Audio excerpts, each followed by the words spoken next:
วัสดีค่ะกลับมาพบกันอีกแล้วนะคะกับช่องซ่อและก็ปุยฝ้ายค่ะวันนี้ค่ะปุยฝ้ายมีขนมจีนน้ำยาป่าตีนไก่นั่นเองค่ะทุกคนผักวันนี้นะคะก็จะมีชะอมค่ะมีถั่วฝักยาวค่ะ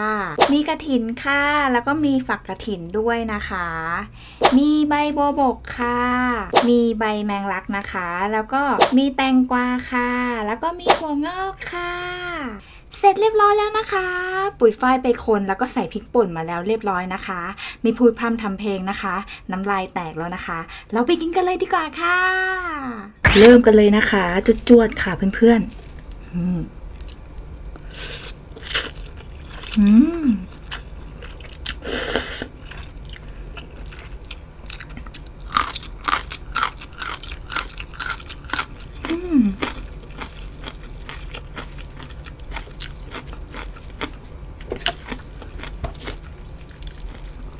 แห้งไปนิดนึงนะคะต้องคุยใต้ๆขึ้นมานะคะ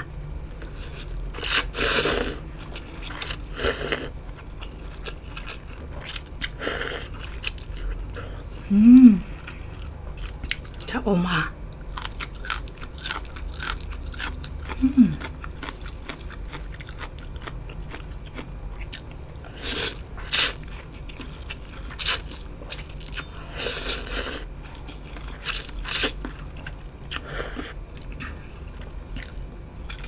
แตงกวา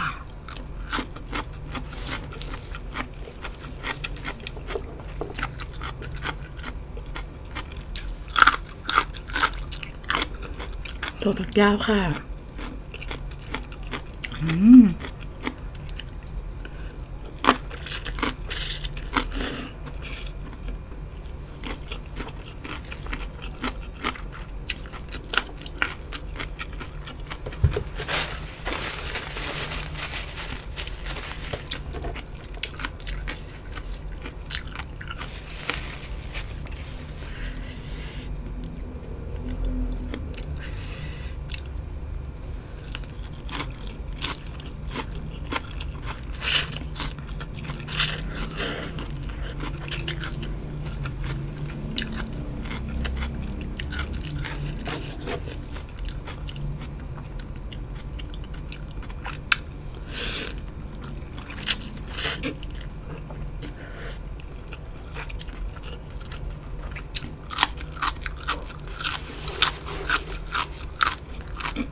น้ำอยู่ล่างๆนะคะต้องไปจุ่มข้างล่าง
เผ็ดเหมือนกันนะคะ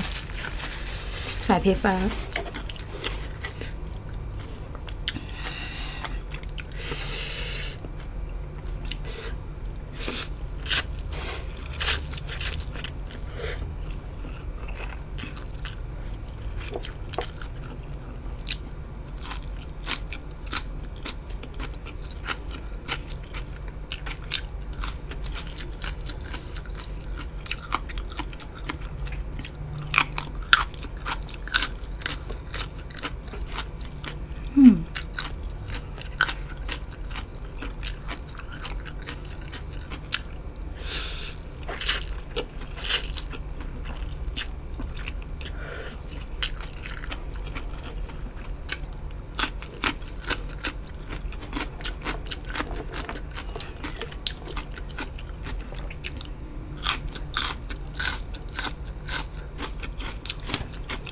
ลูกชิ้น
แซ่บมาก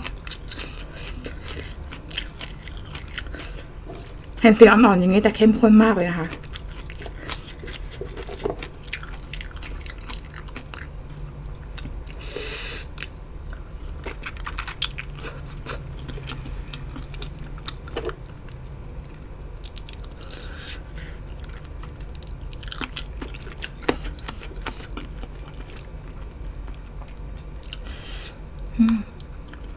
ตีนไก่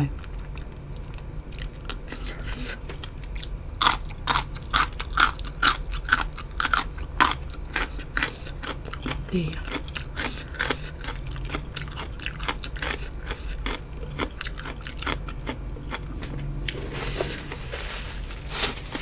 น้ำมูกไหลค่ะ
ตีนไก่ค่ะ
ชิม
ถ้าเพื่อนๆชอบคลิปวิดีโอของช่องซอนะคะ ก็อย่าลืมกดไลค์กดติดตามกดสั่นกระดิ่งนะคะ เพื่อที่จะได้ไม่พลาดคลิปวิดีโอใหม่ๆของช่องซอนะคะ